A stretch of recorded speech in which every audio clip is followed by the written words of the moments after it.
सियासी महाभारत के समापन के बाद होगा मंत्रिमंडल विस्तार।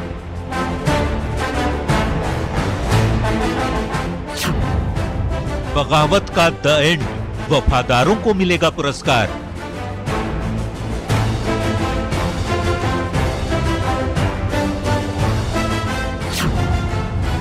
पायलट कैंप के विधायकों को कितनी मिलेगी जगह?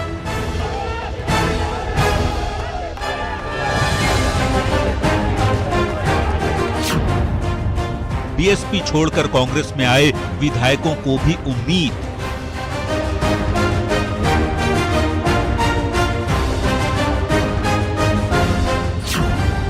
निर्दलियों को भी बड़ी आस।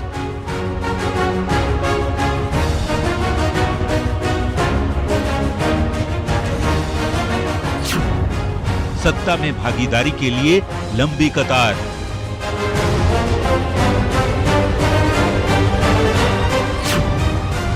सबको खुश रखना बड़ी चुनौती।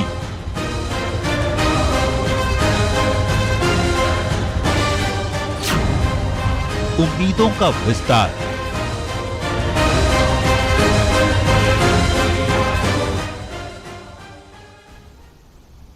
नमस्कार, प्राइम डिबेट में आप सभी दर्शकों का स्वागत है। आपके साथ मैं हूं आसिफ खान। मरुधरा में सियासी महाभारत के बाद अब मंत्रिमंडल का विस्तार होगा, जिसमें वफादारों से लेकर पायलट कैंप और निर्दलियों को सत्ता में भागीदारी की आस है। सबको खुश करने की बड़ी चुनौती सामने है। क्या विस्तार से दूरियां मिट पाएंगी? क्योंकि उम्मीद का विस्तार है। इस पर चर्चा करेंगे। चर्चा करने के लिए हमारे साथ गेस्ट पैनल जुड़ चुका है, लेकिन चर्चा शुरू करने से पहले प्राइम सवाल।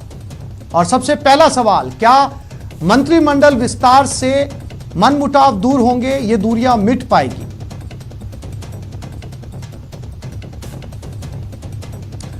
और सवाल नंबर 2, सबको खुश कर पाना कितनी बड़ी चुनौती होगी?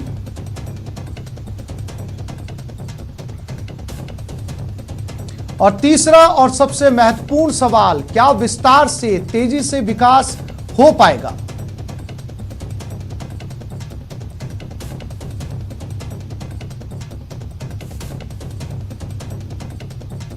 और इसी मुद्दे पर चर्चा करने के लिए हमारे साथ स्टूडियो में 2 मेहमान जुड़ चुके हैं। इसके साथ वरिष्ठ पत्रकार ओम सैनी जी भी हमारे साथ लाइव जुड़ चुके हैं, और राखी राठौड़ बीजेपी की तरफ से हमारे साथ स्टूडियो में पहुंची है। वरुण पुरोहित कांग्रेस विचारक हमारे साथ स्टूडियो में मौजूद है।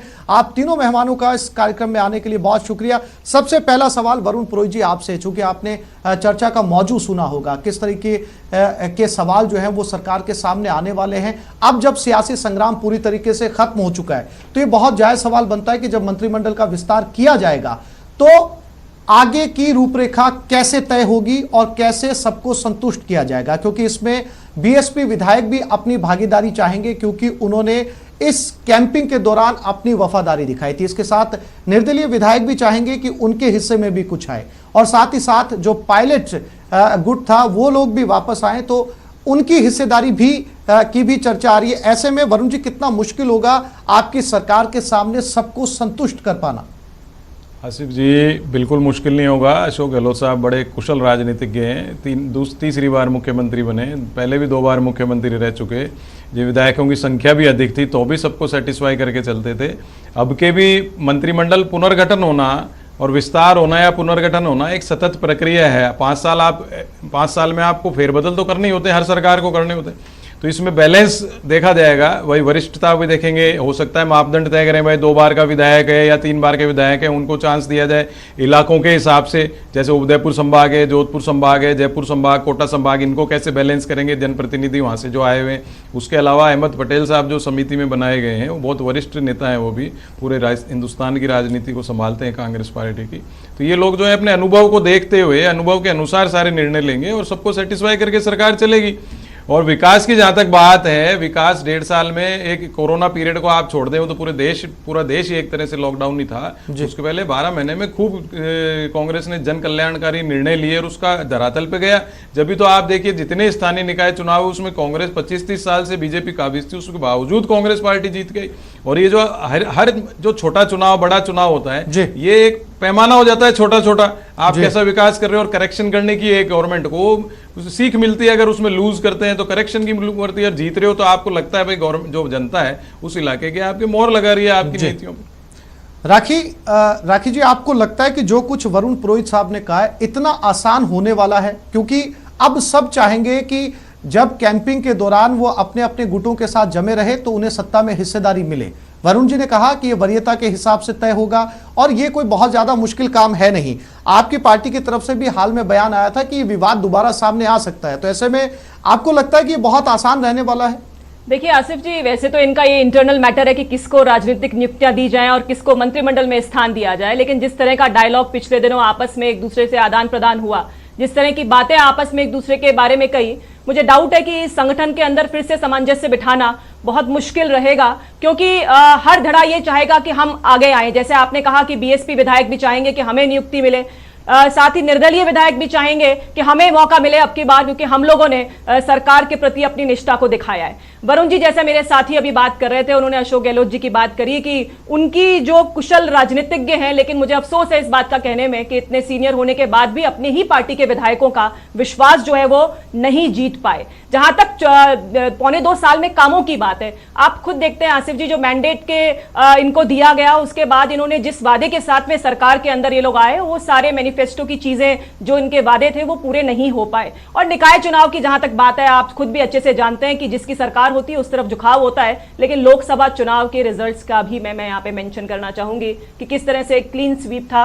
तो इस तरह से नहीं है एक्चुअली, ये सिर्फ और सिर्फ उस चुनाव के नतीजों के हिसाब से ये नहीं कह सकते कि जनता ने इन पे विश्वास कर लिया, जबकि जनता ये जानती है कि ये साथ काम नहीं कर पाएंगे आगे चल के भी। बहुत बड़ी बात कह रही वरुण जी, राखी जी, क्योंकि जितना आसान आपने बताया उतना है नहीं। मैं आपके पास फिर से लौटूंगा। हमारे साथ ओम सैनी जी भी लगातार बने हुए। ओम जी, एक बहुत महत्वपूर्ण सवाल है, जब मंत्रिमंडल का विस्तार होगा तो क्या जो मनमुटाव था, ये जो दूरियां, 2 कैंप बने थे, 2 गुट बने थे, अब एक हो चुके हैं, ये जो है वो मनों की दूरियां खत्म हो पाएंगी?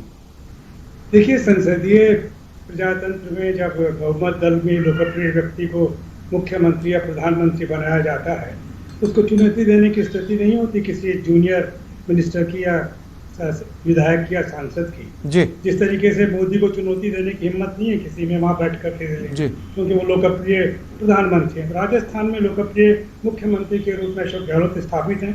102 उनके पास में थे, जिनके पास में कुछ नहीं रहा, जो एक तरीके से अपने आप को शुद्धिकरण के लिए पार्टी में शामिल है, वो डिक्टेट करने की स्थिति में कहाँ है।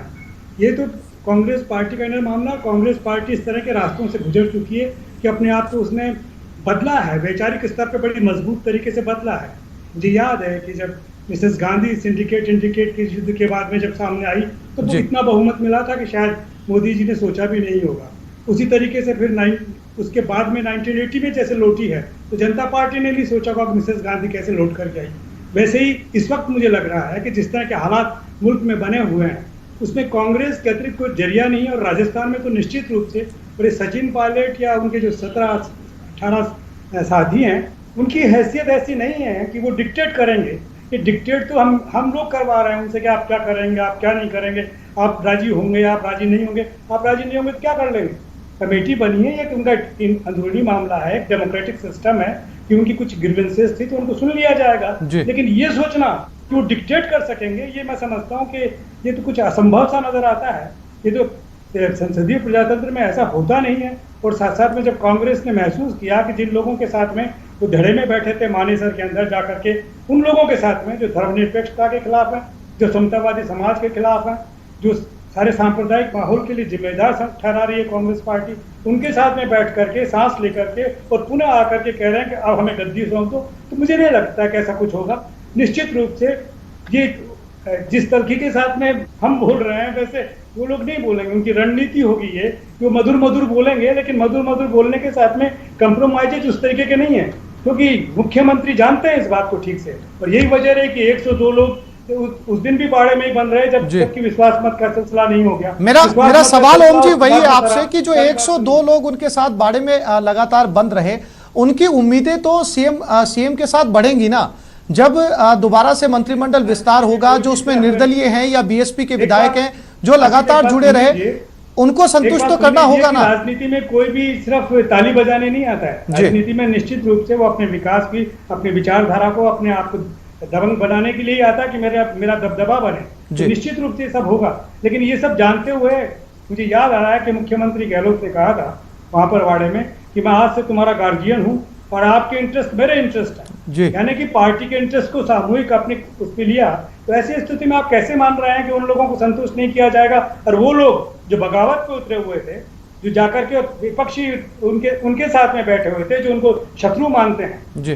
जो कांग्रेस को समूल उखाड़ना चाहते हैं, उनके साथ में जो दोस्ताना कर रहे थे, उनको संतुष्ट किया जाएगा? मुझे आश्चर्य होता है कि ऐसे कैसे हो सकता है। अगर ऐसा होता है तो कांग्रेस की कार्यकारिणी का दिमाग खराब हो गया है क्या कि ऐसे लोगों को आपने पार्टी के अंदर डाल दिया जो आपको डिक्टेट करेंगे? जी ओम जी, मुझे नहीं लगता। मैं फिर से आता हूं वरुण जी। बहुत महत्वपूर्ण बात ओम जी ने यहाँ पर कही है और आपने सुना भी है। आपने कहा कि ये एक सतत प्रक्रिया और इसमें ऐसा कुछ होने वाला नहीं है, अगर होगा तो सभी को ध्यान में रखा जाएगा। लेकिन बहुत महत्वपूर्ण बात है कि वो लोग जो पार्टी छोड़कर चले गए थे, जो पार्टी जिसकी वजह से पार्टी यहाँ पर संकट में आई थी, उनको कैसे एडजस्ट कर पाएंगे आप लोग?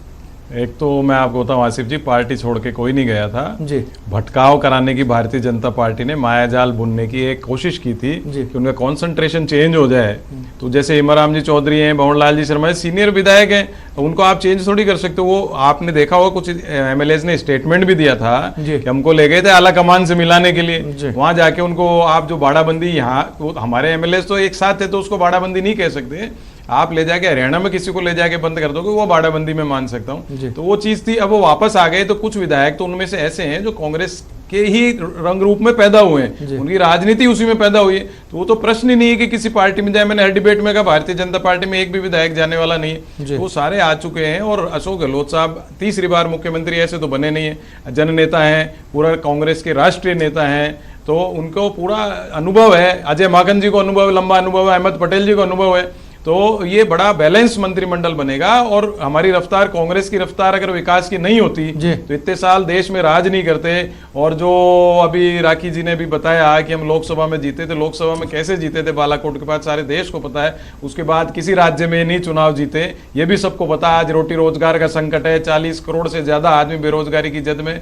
वो कोई ऐसी पार्टी को वोट देने वाले थोड़ी है। अब इनकी पार्टी प्लस आप दूसरी पार्टियां देखोगे, कांग्रेस नहीं दूसरी भी थर्ड फ्रंट की देखोगे, तो उनमें होता है डेमोक्रेटिक सेटअप। जो हम कोई बात, हमारे विचार व्यक्त करते हैं, वो असंतुष्ट गतिविधि नहीं होती है। डेमोक्रेसी यही होती है। आज अपन 3 जने 4 जने बैठे हैं तो सबके अलग अलग विचार हैं, यही तो डेमोक्रेटिक होती है, यही डिबेट होती है। ये जो सेंस है, ये भारतीय जनता पार्टी अटल जी अडवाणी जी के टाइम तो फिर भी था, आज के दौर में इनके यहाँ डेमोक्रेटिक सेंस खत्म हो चुका। राखी जी, एक बार फिर से घूम फिर के आरोप जो है वो आप ही के खाते में आ रहे हैं। लेकिन हम एक बार के लिए मान लें कि अगर ये विस्तार होता भी है और सारे खेमों को संतुष्ट कर दिया जाता है, तो आप ये तो मान के चल रहे हैं ना कि विस्तार जो है वो तेजी से इसके बाद में विकास की प्रक्रिया शुरू होगी। जो विकास कार्य अटके हुए थे, जो योजनाएं अटकी हुई थी, उनमें तेजी आएगी, आपको लगता है राखी जी?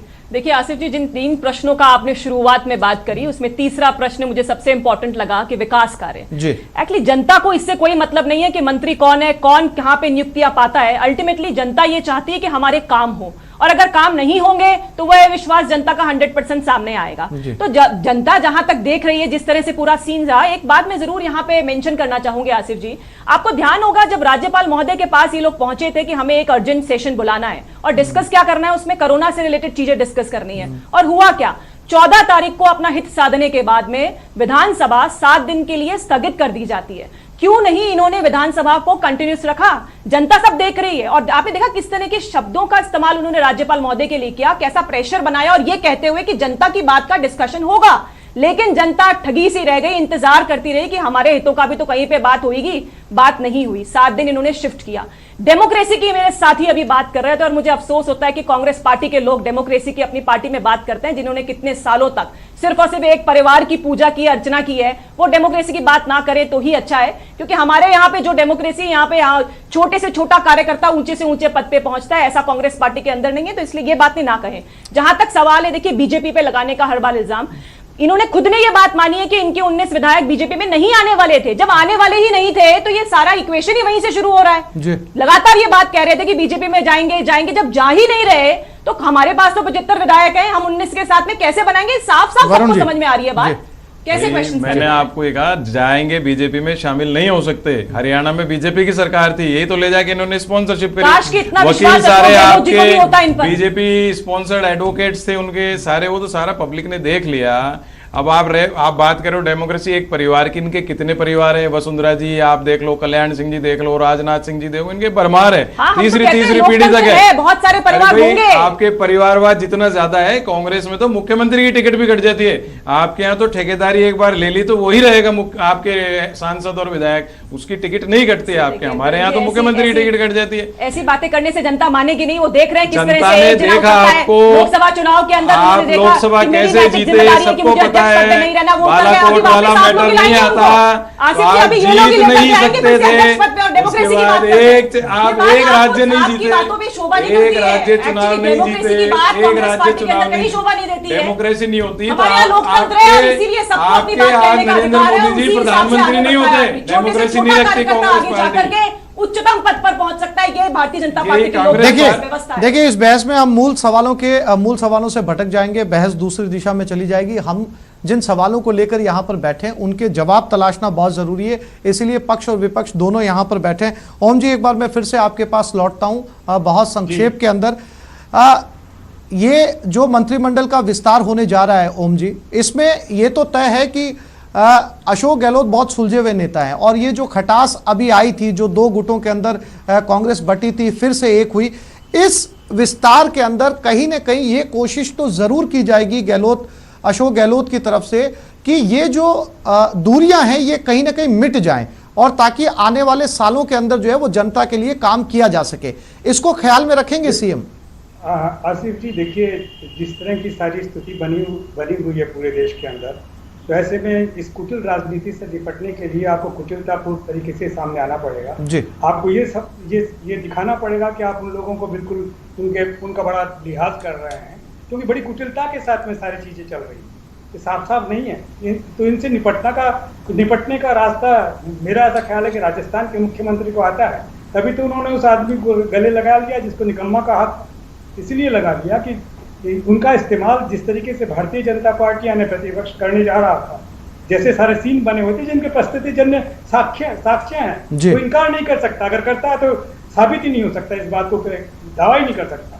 वो फैक्ट है कि जिस कांग्रेस को उखाड़ना चाहते हैं, कतई भारतीय जनता पार्टी ने कभी झूठ नहीं बोला, स्पष्ट रूप से कहा कि हम कांग्रेस को समूल उखाड़ेंगे, लेकिन जहां वो राजस्थान में बहुत बुरी तरह से असफल हुए हैं, तो ऐसी स्थिति में उनको बड़ी ईर्ष्या हो रही होगी कि क्या है, तो ऐसा मौका वो नहीं देंगे कि फिर से सचिन पायलट या उनके साथी टूट करके तत्काल उधर जाके बैठ जाए। अगर जाएंगे तो अब उनके वापस आने का सिलसिला नहीं होगा। तो मेरा ऐसा ख्याल है कि शायद उस कुटिलता से निपटने के लिए कोई दूसरा रास्ता अपनाया जाए। तो मुख्यमंत्री ऐसी गलती नहीं करेंगे जिससे कि वापस भड़के उस तरीके का से। राकेश जी बहुत महत्वपूर्ण सवाल ओम जी ने एक बार फिर उठाया और ये सवाल आपकी तरफ आया कि इस बार दोबारा से आपको ऐसा मौका नहीं मिलने वाला है। अगर आप ओम जी को जवाब देना चाहें तो। देखिए, मैं वरिष्ठ पत्रकार है, मैं बिल्कुल आदर सहित इस बात को कहना चाहूंगी कि भारतीय जनता पार्टी का नाम बीच में लेना, एक निष्पक्ष अगर मैं कहूं कि हम लोग पत्रकारिता करें तो उस हिसाब से यहाँ पे सारी इक्वेशंस नजर आ रही हैं। डे फर्स्ट से हम लोग कह रहे हैं कि हमारा इसमें कोई रोल नहीं है। सबने देखा कि इनके संगठन की आपसी कमजोरी थी, इन्होंने देखा कि इनकी नेशनल जो लीडरशिप है उसकी कमजोरी थी, वो इसको कंट्रोल नहीं कर पाया और उसी के तहत अभी इनके प्रभारी को भी चेंज किया, जो ये वहां भी नहीं पाया कि इनके बीच में कुछ प्रॉब्लम्स चल रही हैं। अगर जी एक मिनट में बोल सकता हूँ। जी बोलिए सर। परिस्थिति जन्य साक्ष्य ऐसे हैं। बहुत संक्षेप में सर, समय की कमी है। में क्यों गए? हरियाणा की पुलिस ने उनको क्यों प्रोटेक्ट किया? कोई उनको डाकू लेके जा रहे थे क्या? वो सारे दृश्य ऐसे हैं। और जिस तरह की बातें आई वो सब सर देखिए, आप जानते हैं एक थाने से दूसरे थाने में भी जब पुलिस जाती तो प्रक्रिया फॉलो करती है, कर लेते प्रक्रिया फॉलो। जी को तो उन्होंने कोई प्रक्रिया फॉलो नहीं की, इसलिए उन्हें नहीं अलाउ किया होगा, ये तो सभी जानते हैं सर। अटल जी की जिन्होंने भारतीय जनता पार्टी की रचना की। ठीक है राकेश जी, ओम जी ठीक है। मैं वरुण जी आपके पास आ रहा हूं एक बार कि हालांकि अभी ये पूरी तरीके से सामने नहीं आ पाया है कि मंत्रिमंडल का विस्तार कब होगा, चूंकि ये एक होना है, एक प्रक्रिया है, हमेशा किया जाता है और अब जब ये सियासी संग्राम राजस्थान से खत्म हो चुका है तो उम्मीद भी है कि किया जाएगा। आपको लगता है कि अब जो है वास्तव में राजस्थान की जनता को डिलीवर किया जाएगा, चाहे कोविड-19 की वजह से कुछ बाधाएं आई हो, चाहे इस संग्राम की वजह से कुछ परेशानी आई हो, लेकिन अब जो है वो विकास राजस्थान की जनता को देखने के लिए मिलेगा? आसिफ जी, श्री अशोक गहलोत जो हैं जननायक हैं हमारे राजस्थान के, और जब जब मुख्यमंत्री बने हैं राजस्थान का विकास बड़ी स्पीड से उन्होंने किया है। राष्ट्रीय स्तर के नेता हैं और आज अशोक गहलोत के नाम से भारतीय जनता पार्टी भयाक्रांत है। और विकास की जो बात है, आप देखिएगा जितने बड़े बड़े जयपुर का ही हम एग्जाम्पल लें, मेट्रो लाए, बड़े बड़े उन्होंने पुल बनाए, उनका विजन बड़ा फोर साइटेड है। राजस्थान का विकास इतना शानदार होगा, जिस डे 1 से वो आए जब से कर रहे हैं। और मैं आपको तो 5 साल पूरी सरकार चलेगी।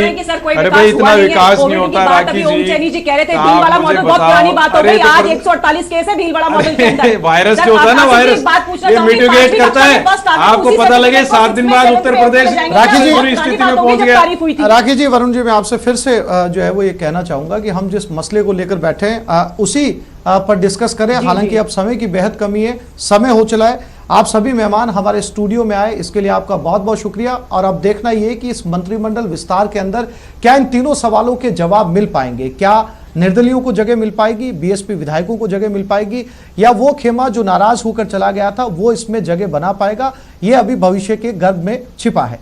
आप सभी मेहमानों का एक बार फिर से बहुत शुक्रिया। नमस्कार।